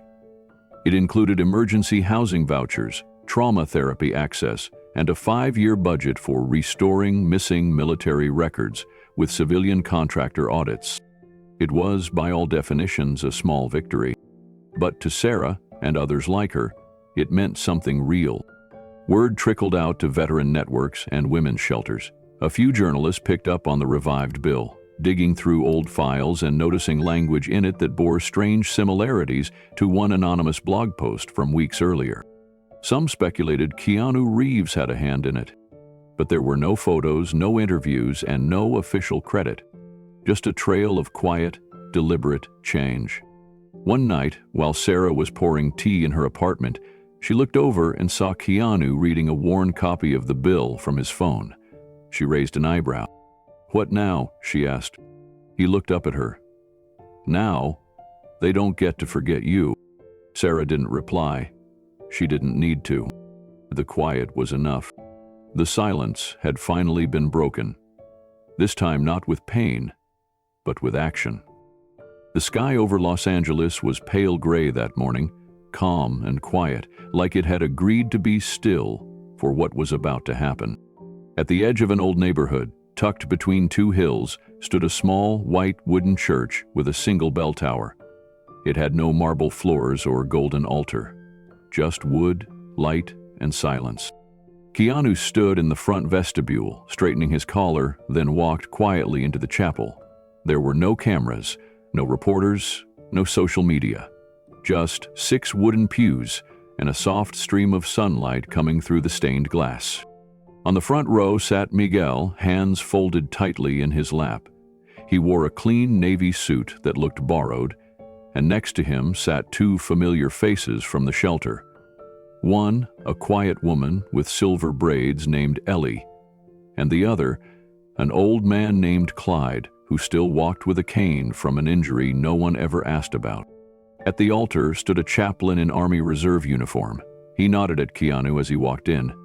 There was no music playing, but the moment felt like it was humming all on its own. Sarah entered last. She walked slowly down the aisle, one hand brushing the edge of each pew, as if to remember how it felt to belong somewhere sacred. She wore a simple dark green dress and combat boots, the same kind she wore overseas. Her hair was tied back neatly, and on her chest was a tiny faded patch, her unit's insignia, the one she had kept tucked in a journal for years. Keanu stepped forward to meet her and offered his arm. She hesitated, then took it. They stood side by side at the front. The chaplain cleared his throat, eyes soft behind the glasses. "We are here today not to write the past. That cannot be done. But to honor a truth that should have been spoken long ago." He reached into a small black box and opened it. Inside rested the medal Sarah had earned 2 decades before, a Distinguished Service Cross. It had been requested, delayed, questioned, and ultimately forgotten. Until now. The chaplain read aloud the citation Keanu had helped recover, words about bravery under fire, the lives Sarah had saved, and the day she stayed behind when her convoy was ambushed, treating 3 soldiers under open gunfire while refusing evacuation. When he finished reading, the room was silent. Keanu stepped back. The chaplain pinned the medal to Sarah's chest. She didn't weep. She didn't smile. She just stood still, looking at the stained glass window of St. Michael behind the altar. Then, quietly, she said, "I don't need an audience, just peace." Miguel's eyes filled with tears. Clyde wiped his nose with his sleeve, and Ellie whispered under her breath, "She finally got it." Keanu bowed his head. Then slowly he stepped forward, and without a word, he bowed to her. A deep, full bow. Not of celebrity, but of reverence. Sarah nodded once, and for the first time, she didn't feel invisible. She felt seen.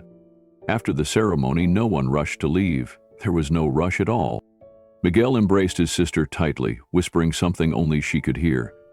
She nodded against his shoulder, her hand clutching the metal still warm from her chest. He stepped back and looked at her as if seeing her for the first time, not just as his sister, but as the soldier she had become when he wasn't looking. Clyde shuffled forward next. He held out a tiny box of ribbon candy. "Didn't bring flowers," he mumbled, "but figured you might want something sweet that don't fade." Sarah chuckled softly and took it. Ellie gave her a hug that lingered just a second longer than expected. "We knew," she said. "We just didn't know how to say it." The chaplain offered a quiet prayer, then slipped out without asking for thanks. Keanu remained. He stood with Sarah beneath the arched windows of the chapel, watching the dust dance in the streaks of morning light. She turned to him, one eyebrow raised. "You planned all this?" she asked. He shrugged gently, only helped it happen. She studied him, then reached into her small shoulder bag and pulled out a folded paper. She pressed it into his palm. "It's a list," she said. "People I knew, women who wore the same boots, carried the same gear, got the same silence." He opened it slowly. Names, dates, units, notes scribbled beside some like burned file or missing records. "I'll get it to the right hands," he said, tucking it into his coat. She reached out again and lightly touched the lapel of his jacket. "I don't know what kind of man does this, but I'm glad he sat beside me that day." Keanu smiled.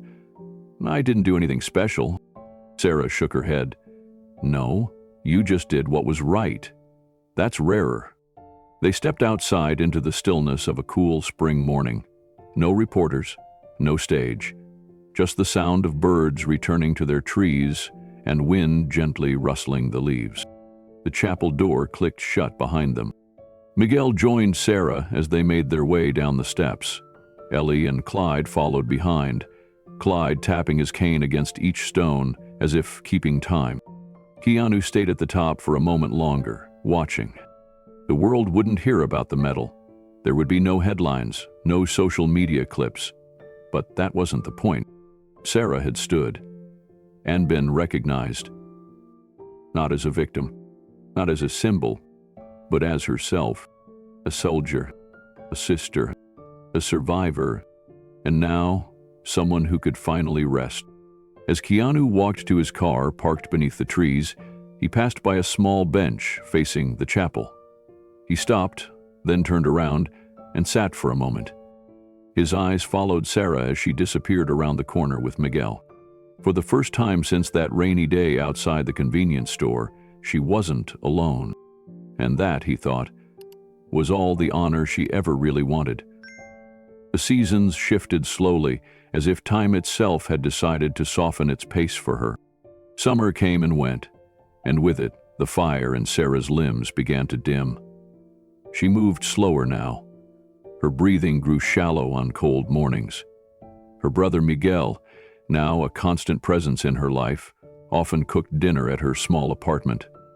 He brought her soup, warm blankets, and sometimes just sat nearby in silence. Keanu visited every few days, not out of obligation, but because something inside him needed to. Sarah never asked for anything, but she never turned him away. Their conversations had changed over the months. The topics shifted from trauma and loss to books and poetry. She loved old westerns, especially the kind where the hero rides away without fanfare. Keanu found a second-hand copy of her favorite, a cracked paperback with yellowed pages. They took turns reading it aloud during the slow afternoons, her voice calm and scratchy, his steady and soft. One afternoon, as the shadows from the blinds stretched long across the room, Keanu brought her an old vinyl record player. Miguel helped set it up. Sarah sat in her recliner, wrapped in a thick knit blanket, and listened as the scratchy notes of an old Billie Holiday tune drifted into the room. She closed her eyes. "Music makes things quieter," she said. Keanu nodded. Even in the noise. They didn't talk about what was coming, but it hung there, not like a threat, more like a truth that didn't need repeating. Sarah had stopped asking about the VA. She didn't mention the medal. She had already given away the framed citation to Ellie, telling her to give it to someone who still needed to remember. One Thursday morning, Keanu arrived with 2 cups of tea. She was waiting on the couch, looking out the window. "Did you ever think we'd be friends?" she asked without looking. He smiled. "I hoped." Sarah let out a soft breath. "There were days I didn't speak to anyone for weeks. People just walked by. I started to believe I was invisible. But you—" He stopped. Keanu waited. "You saw me," she said finally. "Before you knew who I was." He handed her the tea. "That's the only way seeing someone matters." She turned toward him, her face thinner now, but peaceful in a way that hadn't been there before. Her hair had grown a bit longer. Miguel had taken to braiding it some mornings.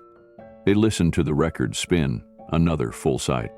That evening, Keanu helped her to bed. She didn't say much, just murmured thanks. As he pulled the blanket over her, she opened her eyes one last time. "Can I ask something?" she said. "Anything. Why did you care?" Her voice was barely audible. Keanu sat on the edge of the bed and reached for her hand. It felt cool, fragile. He answered simply, "Because someone should have a long time ago." Sarah smiled faintly. Then, gently, she closed her eyes. The next morning, Miguel called just after sunrise. Keanu arrived quietly, let himself in with the key Sarah had given him weeks ago, and stood in the doorway of the bedroom for a long time. Miguel sat beside the bed, holding his sister's hand. Her breathing had stopped sometime during the night. There was no pain on her face, just stillness. Her army blanket was tucked under her chin. She looked like someone who had finally laid a burden down. The nurse they had arranged came an hour later. She was kind. She spoke softly, asked no questions. Keanu helped gather Sarah's few personal belongings, a book of poetry, the medal case now closed, and a small pouch of letters she never sent. Miguel stood in the kitchen, trying to write down names for a quiet service, but his hand shook too much to hold the pen. "She used to carry me on her back when I fell asleep during fire drills," he whispered. "Said I was her mission, even when she was 10. Keanu placed a hand on his shoulder. No words were needed. The next evening they held a simple memorial in the same chapel where she'd received her medal. No cameras, no speeches, just candles and music. Ellie and Clyde sat in the front row again. So did the chaplain. This time, Miguel stood at the front. "She lived through things no one should have," he said, "and yet, she never became bitter. She didn't need justice. She just needed to be seen." They scattered her ashes in a field just outside the city where poppies bloomed, wild and quiet. The army patch from her old duffel was sewn into a small wooden box they buried beneath a lone tree. Keanu returned to the apartment once more before the lease ended. He stood for a while in the center of the room, staring at the framed photo still on the wall. The one of her unit. 20 faces. Only one had made it home. He took the photo down, wrapped it gently, and placed it with her other belongings. He would make sure her memory was carried forward, even if her name never made the headlines. He left the record player, though. Someone else might need it. As he locked the door and stepped into the hallway, a breeze from the open window moved gently through the curtains. He paused, listening. In the quiet, he thought he heard the last few notes of that Billie Holiday song, soft and unfinished. Sarah's story wasn't over. It had simply returned to silence. 3 weeks after Sarah's memorial, Keanu sat alone in a modest office space above an old bookstore downtown. The place smelled like paper and cedar, the windows were drafty, and the overhead lights flickered when the weather turned, but it felt right. On the desk was a manila folder, worn at the edges. Inside were documents that had taken shape over sleepless nights. Legal paperwork, nonprofit filings, donation pledges, and handwritten notes from veterans Keanu had met along the way. And at the center of the file was one image, a small black and white Army ID photo. Sarah's face, not smiling, not posing, just steady, honest. That was the logo. Keanu had wrestled with what to call it. Foundation sounded too corporate. Trust sounded too cold. But the Sarah Project? That felt alive. It sounded like something still in motion, still growing. The mission was simple but urgent: to serve forgotten female veterans, the ones who came home to paperwork instead of parades, the ones who were discharged without ceremony, buried in bureaucracy, and left in silence, the ones who lived in alleyways and abandoned lots, wearing boots that had once marched in desert sand. The Sarah Project would offer them more than shelter. It would offer proof that someone still saw them. Within the first month, Keanu personally funded the opening of 3 small transitional housing units in Los Angeles. Each apartment was modest but warm, with beds that didn't creak, bathrooms with stocked cabinets, and kitchen shelves filled with more than expired cans. More than a place to sleep, it was a place to restart. But the real power came from what followed. He hired a team of advocates, former medics, military caseworkers, and lawyers who knew how to chase down lost files, appeal denials, and restore service records. Their job wasn't to talk about what these women had done. It was to prove it. Every medal lost, every record burned, every honor withheld, and every life interrupted. They found them through hospitals, old VA leads, even soup kitchens. They listened, they documented, they fought, and they won. One of the first women helped by the Sarah Project was named Denise, a former Army truck commander who'd spent 5 years trying to prove her injuries were combat. She'd been denied 4 times, each time with the same excuse: insufficient documentation. But one of the staffers from the foundation found a copy of an old field report with her signature on it. It had been buried in a digital archive no one cared to search. It changed everything. Denise got her back pay, her benefits, her housing, and for the first time in years, she had a key to her own door. Keanu didn't attend her welcome home gathering. He never made speeches or took credit. When the local news asked who was behind the effort, the staff simply said, "A friend of Sarah's." That was enough. On the foundation's website, there was no tab for celebrity sponsors, no glitzy images or branded merchandise. Just a single page titled, "Our Promise," followed by the same words Sarah had once whispered in the rain. Bailey promised us we'd never be forgotten. In the second year, the Sarah Project expanded to Chicago and Atlanta. Not because Keanu planned it, but because veterans there started writing in, asking if there was a Sarah Project near them. The team created a mobile unit, an old retrofitted bus equipped with beds, counseling rooms, and a small medical station. It traveled to cities where shelters were overrun or non-existent, and on the side of the bus in soft gray print was Sarah's Army photo. Below it, "No one left behind" isn't just a motto. That phrase started showing up in places Keanu never expected. A tattoo artist in Austin offered free ink to women who served. One woman got Sarah's unit patch inked over an old burn scar. A high school in Detroit assigned Sarah's story anonymous without the ending as required reading in their civics class. Students wrote essays asking how a country could celebrate freedom but forget its defenders. And still, Keanu stayed out of the spotlight. He declined interviews. When asked, he simply said, "It's not my story." But inside, he carried it. Every day.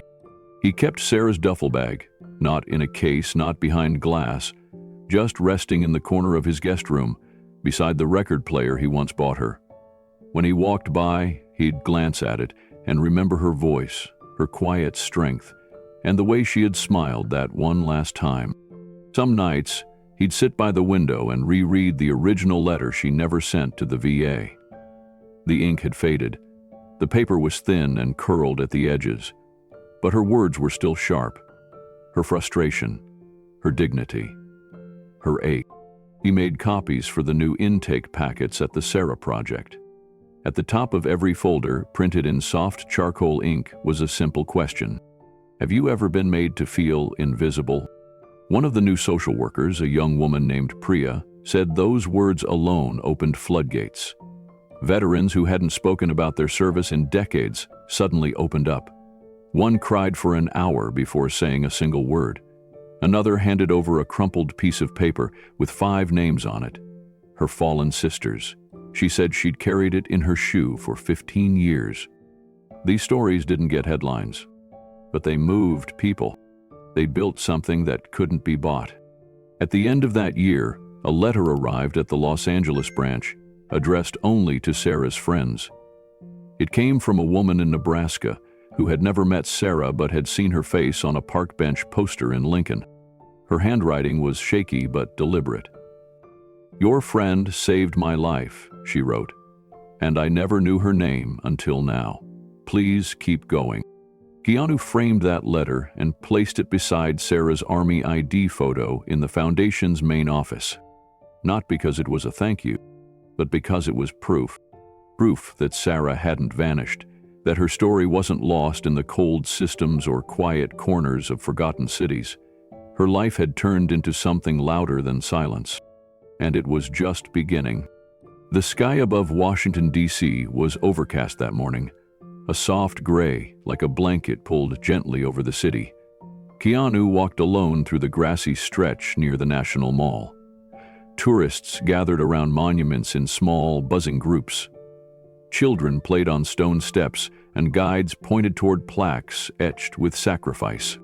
But Keanu wasn't here for history books or headlines. He was here for something smaller, quieter. He approached the Veterans Memorial Garden near the southeast corner of the National Cemetery, the newer section where recent additions were made without ceremony. No flags, no cameras, just stone, air, and memory. Tucked beneath a willow tree stood a single black bench, clean lines, smooth edges, no armrests. Beside it, a cluster of white lilies swayed in the light breeze, wrapped in a ribbon that had started to fray at the edges. Etched into the low stone wall behind the bench were just a few words. Captain Sarah L. Sawyer, combat medic, hero, sister, not forgotten. No date of birth, no date of death, just presence. Keanu stood in front of it for a long while, his hands in his jacket pockets, head tilted slightly as if listening for something. Then, without fanfare, he sat down on the bench. He didn't bring flowers. He didn't bring speeches. He'd brought silence. A soft, reverent kind of silence. The kind Sarah had once taught him. The kind that didn't need music to be sacred, or a stage to be powerful. People walked past him without knowing who he was. Some slowed down, glancing at the stone, perhaps noticing the name for the first time. Others didn't look at all.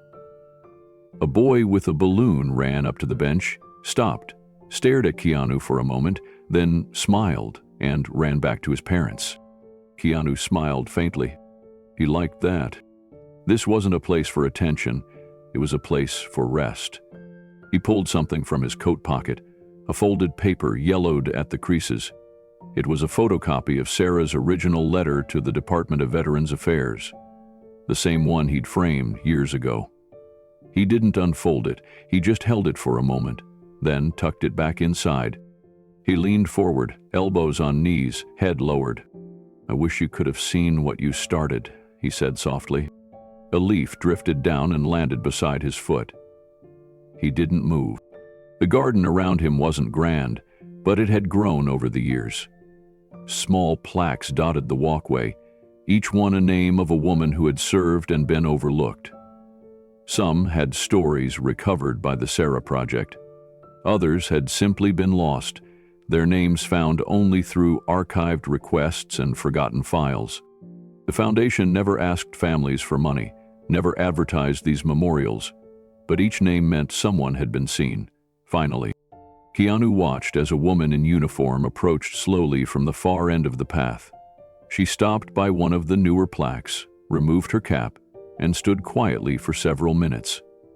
Then she looked up, eyes scanning, and saw the bench. She gave Keanu a respectful nod. He returned it. No words were exchanged. None were needed.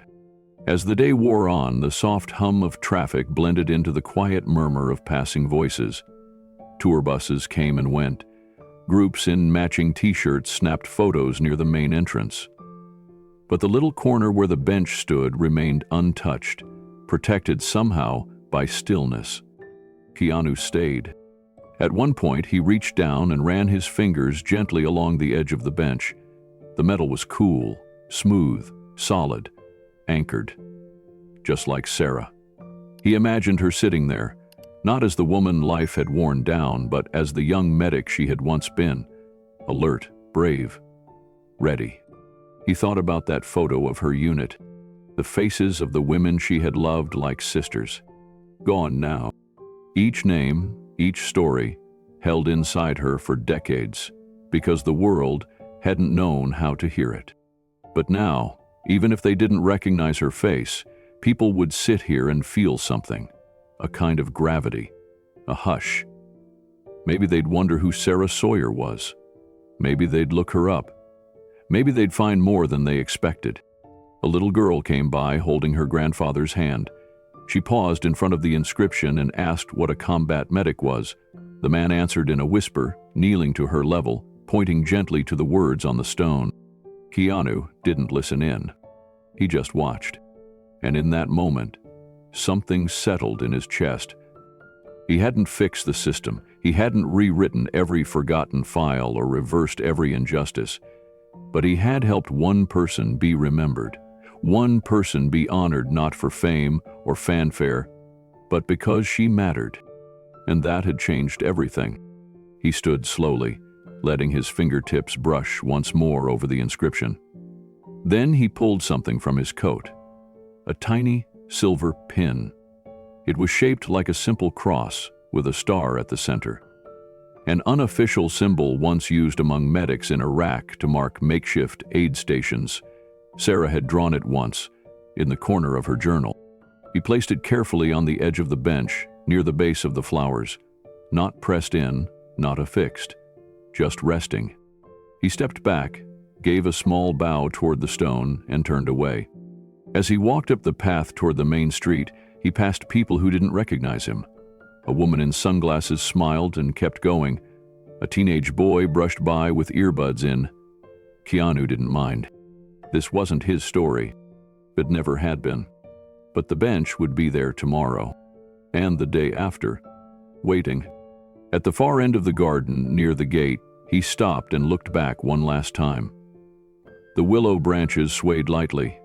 The bench caught a streak of pale sunlight breaking through the clouds. It was quiet again. No movement, just peace.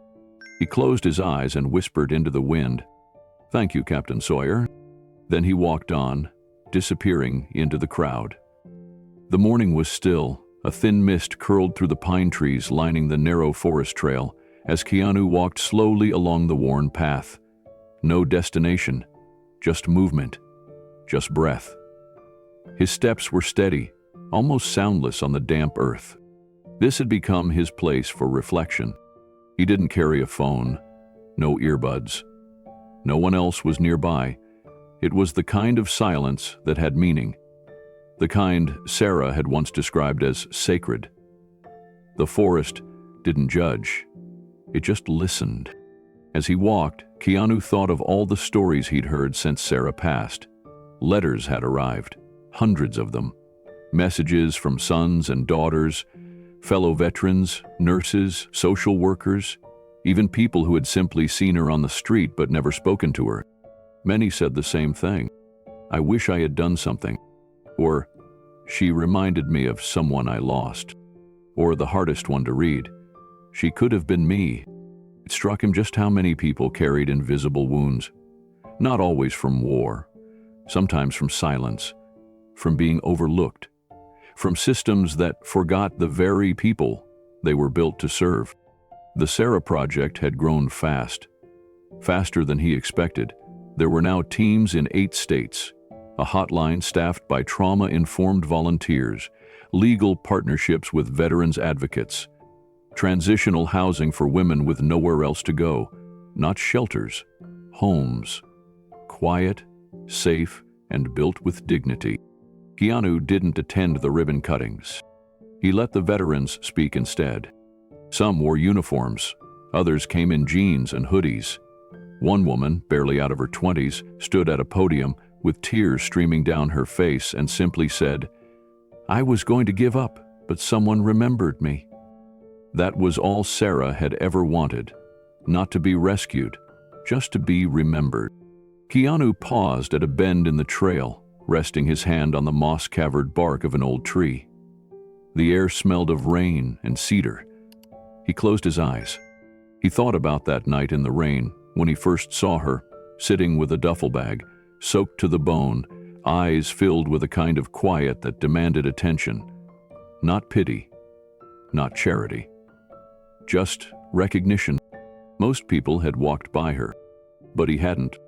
And that single decision had rewritten more than one life. Not every story could be saved, but some could be heard, and in being heard, they could change the world, not through anger or noise, but through presence. Just showing up. Just stand. Keanu took a few more steps, then stopped where the trail opened into a small clearing. A wooden bench sat beside a shallow stream. He sat down, took a deep breath, and watched as a few golden leaves drifted down from the trees above. He reached into his jacket and pulled out Sarah's journal. He kept it with him now, not to idolize her, but to remind himself of what mattered. The cover was worn, the pages soft with time. He opened it to a passage she had written in uneven ink during her hardest days. He read, "Maybe I wasn't invisible. Maybe I was just waiting to be seen." He read it twice. Then he closed the book and let it rest on his lap. The stream trickled softly nearby, its rhythm steady and comforting. Keanu sat without speaking, letting the silence settle around him. In that quiet, there was weight and meaning. He thought about what it meant to owe someone. Not money, not favors, but something deeper. A debt of memory, of gratitude, of acknowledgement. How many people had given everything, only to vanish into statistics? Sarah hadn't wanted revenge. She hadn't demanded a stage. All she ever wanted was to be seen, not for what she'd lost, but for what she had given, for who she still was beneath the layers of time, grief, and red tape. As Keanu looked out over the trees, he remembered something she said once on one of their quiet nights. They were sitting in the small apartment, sipping tea, when she whispered, "I used to believe silence made me strong. But sometimes, silence just makes you disappear."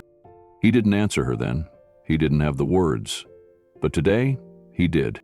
She wasn't silent anymore. The Sarah Project had given voice to more than just veterans. It had opened a door for anyone who had been forgotten.